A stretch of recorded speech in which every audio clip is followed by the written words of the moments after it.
அனைவருக்கும் வினோத் பரமையின் பணிவான வணக்கங்கள். ஒரு நண்பர் என்னை கேட்டிருந்தாப்புல, யோகாவில் உங்களுக்கு எது நல்லா பிடிக்கும் அப்படின்னு கேட்டாங்க.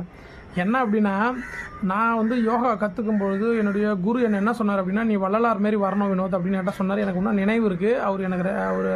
எனக்கு ரொம்ப பிடிக்கும். ஆக்சுவலாக அவர் தான் வந்து டிசைட் பண்ணுவார், பரவாயில்ல வினோத் நீ வந்து அடுத்த நிலைப்பாட்டுக்கு போகணும் அப்படின்னு சொல்லிட்டு சொல்லுவார். ஏன்னா ஒரு நல்ல மாணவனாக இருந்தோம் அப்படின்னா, நல்ல சிஷியனாக இருந்தோம் அப்படின்னா, நல்ல குரு வந்து நமக்கு ஒரு பிளேஸ் கொடுப்பாங்க, இடம் கொடுப்பாங்களே. அது மாதிரி நமக்கு நிறைய இடத்துல நமக்கு கொடுத்துருக்காப்புல. இந்த நேரத்தில் நான் அவர் சொல்லணும். ஏன்னா குரு அப்படின்னா நம்ம என்ன நினைப்போம், நமக்கு ஒரு நிறைய மந்திர தந்திரங்கள் யந்திரங்கள்லாம் சொல்லிக் கொடுப்பாங்கன்னு நினைப்போம். ஆனால் இப்போ இருக்கக்கூடிய கலியுகத்தில் குரு நம்ம போய் ப்ரொஃபஷனலாக படிப்போம் இல்லையா, செமஸ்டர் படிப்போம், அந்த குரு தான், அதே போல் குரு தான். ஆனால் நிறைய விஷயங்களை நமக்கு சொல்லுவாங்க. அதாவது நிறைய விஷயங்கள் அப்படின்னா யோகம் சார்ந்த நிறைய விஷயங்கள் சொல்லுவாங்க, வாழ்க்கையில் எப்படி இருக்கணும் அப்படிலாம் சொல்லுவாங்க இல்லையா. ஸோ அதை மாதிரி சொன்னது தான், அதை மாதிரி சொன்னதை உள்வாங்கியிருக்கோம்.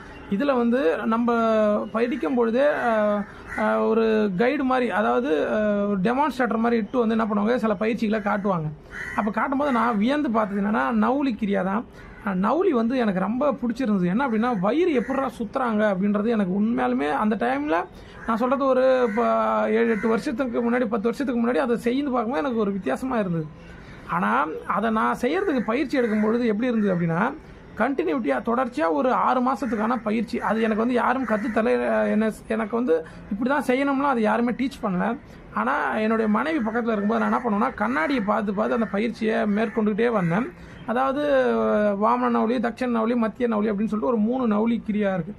ஸோ அதை நீங்கள் அதை செய்துக்கிட்டே வந்தீங்கன்னா வயிறு வந்து இடப்பக்கம் வலப்பக்கம் மத்திய அப்படியே சுற்றும். அது அந்த பயிற்சி பற்றி விளக்கம் கேட்டிங்கன்னா கண்டிப்பாக நான் உங்களுக்கு சொல்லித்தரேன். சும்மா சொல்கிறேன் கேட்டுங்க. அதை நான் ஒரு 6 மாதம் தொடர்ச்சியாக பயிற்சி பண்ணிகிட்டே வரும்போது என்னுடைய வயிறு என்னுடைய பேச்சை கேட்க ஆரம்பிச்சிது. நான் வலது தொடையில் கை வச்சேன்னா என்னுடைய வயிறு வந்து வலது பக்கமாகவும், இடது தொடையில் கை வச்சேன்னா இடது பக்கமாகவும், நடுவில் அப்படியே சுற்றுறதுக்கு அதை பயிற்சி பண்ணேன். அப்போ தான் நான் யோசித்தேன், எல்லாமே பயிற்சி பண்ணோம் அப்படின்னா கண்டிப்பாக சாத்தியப்படும் அப்படின்னு உணர்ந்தேன். அதுக்கப்புறம் தான் ஒவ்வொரு கிரியாக்களாக முடிக்கும் பொழுது எல்லா நிலைப்பாடும் மாறிடும். மாறினதுக்கப்புறம் நீரில் மிதங்கிற பயிற்சி, வானில் பறக்கிற பயிற்சியெலாம் எனக்கு ஒரு ஆசை.